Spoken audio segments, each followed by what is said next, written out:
নমস্কার।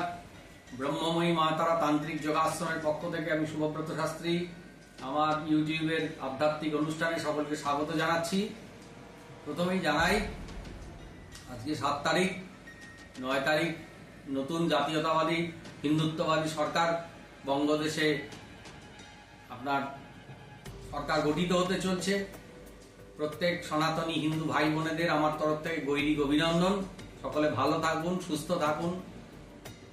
বঙ্গদেশে এই পশ্চিম বাংলায় সুখ শান্তি সমৃদ্ধি ফিরে আসুক, বাংলায় নতুন উন্নতি হোক, ছেলেমেয়েদের কর্মসংস্থান হোক, শিক্ষার প্রসার হোক, স্বাস্থ্য কর্মসংস্থান সমস্ত দিক থেকে উন্নতি প্রতিষ্ঠা সমৃদ্ধি সাফল্য বিরাজ করুক, ভগবানের কাছে সেই প্রার্থনাই জানাই। এবার আমার আলোচ্য বিষয় আসছে। আজকের আমার এই এপিসোডের আলোচ্য বিষয় হচ্ছে পৈশাচিক শক্তির জাগরণ। পৈশাচিক শক্তির জাগরণ, পৈশাচিক শক্তি বা পিশাচ শক্তি একটা ভয়ঙ্কর অশুভ শক্তি। কিছু তান্ত্রিক বা শ্মশানচারী তান্ত্রিক এই ধরনের শক্তিকে কাজে লাগিয়ে বিভিন্ন মানুষের ক্ষতি সাধন করে থাকে। এই ধরনের শক্তিকে খুব অল্প সময় সাধনার দ্বারা তপস্যা করা যায়। দেবী দেবতাকে বা ইষ্ট দেবতা বা ভগবানকে সন্তুষ্ট করতে দীর্ঘ বছর তপস্যা করতে হয়, কিন্তু এই ধরনের অশুভ শক্তি খুব অল্প সময়ে ধরা দিয়ে দেয় সাধকদের কাছে। কিছু নিয়ম আছে, কিছু পদ্ধতি আছে, সেগুলো মেনে সিস্টেম ওয়াইজ যদি সাধনা করা যায় তাহলে এই সমস্ত পৈশাচিক শক্তি খুব তাড়াতাড়ি জাগরিত হয়ে যায়। এই ধরনের নেগেটিভ শক্তি বা অশুভ শক্তি বিভিন্ন ক্ষতির কাজ করে থাকে।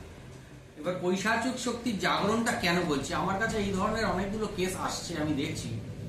ঠিক আছে, পিশাচ যদি কারোর শরীরে চালান করা হয়, তার নার্ভাস সিস্টেমটা দুর্বল হয়ে যাচ্ছে, তার নার্ভ কাজ করছে না। দীর্ঘদিন ধরে কাউকে পিশাচ চালান করা আছে, সে তার মৃত্যু হচ্ছে না, কিন্তু তার শরীরটা দিন দিন অকেজো হয়ে যাচ্ছে, তার চলাফেরার ক্ষমতা কমে যাচ্ছে, তার খাওয়া খাদ্যকে হজম করার শক্তি চলে যাচ্ছে, তার লিভার কিডনি এফেক্টেড হয়ে যাচ্ছে, হাত পা কাঁপছে, দুর্বল হয়ে যাচ্ছে, কাজকর্ম নষ্ট হচ্ছে। সেটা বলছে আমার শরীরে রক্তের মধ্যে, শিরার মধ্যে দিয়ে, মাথার মধ্যে দিয়ে কিছু জিনিস চলাচল করছে। এটা হচ্ছে পৈশাচিক শক্তির জাগরণ। কোনো তান্ত্রিক যদি পিশাচ সিদ্ধি লাভ করে এবং সেই পৈশাচিক শক্তিকে কোনো অশুভ কাজে, কোনো মানুষের ক্ষতির কাজে ব্যবহার করা হয়, কারোর উপর চালান করে দেওয়া হয়, সেই মানুষটা কিন্তু তিল তিল করে শেষ হয়ে যায়। তার কর্মক্ষমতা চলে যাবে, তার শরীর স্বাস্থ্য ভেঙে যাবে, তার লিভার কিডনিটা নষ্ট হয়ে যাবে, তার হার্টের কার্যকারিতাটা দুর্বল হয়ে যাবে, তার নিঃশ্বাসে প্রশ্বাসে কষ্ট হবে, কোনো ভারী কাজ করতে পারবে না, কোনো কঠিন পরিশ্রমের কাজ করতে পারবে না। এই পিশাচ চালান করলে তাকে তিল তিল করে মৃত্যুর দিকে নিয়ে যাবে। পিশাচ কিন্তু যার উপর চালান করা হয় সে সবসময় তককে তককে থাকে, মানে সুযোগ খোঁজে যে কখন একে আমি ধ্বংস করবো, কখন একে মেরে দেবো। সুযোগ পেলে তাকে রাস্তায় ধাক্কা মেরে গাড়ির তলায় ফেলে দিতে পারে, ট্রেনে ধাক্কা মেরে রেল লাইনের তলায় ফেলে দিতে পারে, বাসের তলায় ফেলে দিতে পারে, কেউ বাইক চালাচ্ছে, গাড়ি চালাচ্ছে, সাইকেল চালাচ্ছে, তাকে অ্যাক্সিডেন্ট করিয়ে মেরে দিতে পারে। পরিষ্কার রাস্তা, ফাঁকা রাস্তা, নির্জন জায়গা, সেখানেও পিশাচ কিন্তু যে কোনো ব্যক্তিকে অ্যাক্সিডেন্ট করিয়ে মেরে দিতে পারে। এই পিশাচের শক্তি হচ্ছে মানুষকে ক্ষতি সাধন করা, মানুষকে ধ্বংস করা, তার শরীর স্বাস্থ্য, কাজকর্ম, অর্থনীতি, রোজগার, শরীরের নার্ভাস সিস্টেম, এমনকি চোখ, সেক্স ক্ষমতা, সমস্ত কিছু তিল তিল করে ধ্বংস করে দেয়। তারপরে তাকে অকাল মৃত্যুর পথে ঠেলে দেয়। এই পিশাচ চালান যাদের উপর করা হয়েছে, কোনো সাধারণ মানুষ কোনো কিছুতে এই কাজ কিন্তু কাটবে না। কোনো ভালো তান্ত্রিকের পরামর্শ যদি নিতে পারেন, সঠিক জায়গায় যদি যেতে পারেন, কোনো স্পেশালিস্ট তান্ত্রিক একমাত্র পারে এই পৈশাচিক শক্তির অশুভ প্রভাবের হাত থেকে সেই রুগীকে সুস্থ করে ফিরিয়ে আনতে।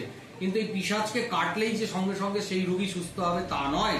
এই পিশাচ যার উপর চালান করা আছে, পিশাচ তার শরীরটাকে তিল তিল করে ধ্বংস করে দেয়। বিভিন্ন রোগ ব্যাধিতে তার শরীর জরাজীর্ণ হয়ে যায়। সেই মানুষটাকে সুস্থ করতে একটু সময় লাগে। সঙ্গে সঙ্গে একদিনে পিশাচকে কেটে দিলেই সেই লোকটা আবার সুস্থ স্বাভাবিক জীবনে এক রাতের মধ্যে চলে যাবে, সেটা হয় না। সেই ব্যক্তিকে একটা সুস্থ স্বাভাবিক জীবনে ফিরিয়ে আনতেও কম করে 2 থেকে 3 মাস সময় লাগে, কারণ তার নার্ভাস সিস্টেমটাকে তো খেয়ে ফেলেছে। সেইটা কি একদিনে সুস্থ করা সম্ভব? নার্ভের রোগ কি একদিনে সারানো যায়? একজন সাধক যতই ক্ষমতাশালী হোক না কেন, সেই রোগীকে সুস্থ করে তাকে ভালো স্বাভাবিক জীবনে ফিরিয়ে আনতে একটা নির্দিষ্ট সময় অবশ্যই দিতে হয়। ঠিক আছে, তাই এই ধরনের রোগী যারা কষ্ট পাচ্ছেন তারা কোনো ভালো স্পেশালিস্ট তান্ত্রিকের কাছে যান, এবং আমার কাছে এলেও আমি সেই রোগীকে অবশ্যই সুস্থ স্বাভাবিক জীবনে ফিরিয়ে দেবো, এই নিয়ে কোনো সন্দেহ নেই। ঠিক আছে, আজকের এই এপিসোডটা এই পর্যন্তই থাক। আরো বিভিন্ন বিষয় নিয়ে আমি পরবর্তী এপিসোডগুলোতে আলোচনায় আসছি। আমার চ্যানেলটাকে অবশ্যই সাবস্ক্রাইব করবেন, সবাই ফলো করবেন, অন্যদেরও সুযোগ করে দেবেন দেখার জন্য। সকলে ভালো থাকুন, সুস্থ থাকুন। মহামায়ের কাছে প্রার্থনা করি বঙ্গদেশে সুখ, শান্তি, সমৃদ্ধি ফিরে আসুক। জয় মা তারা, জয় জয় তারা।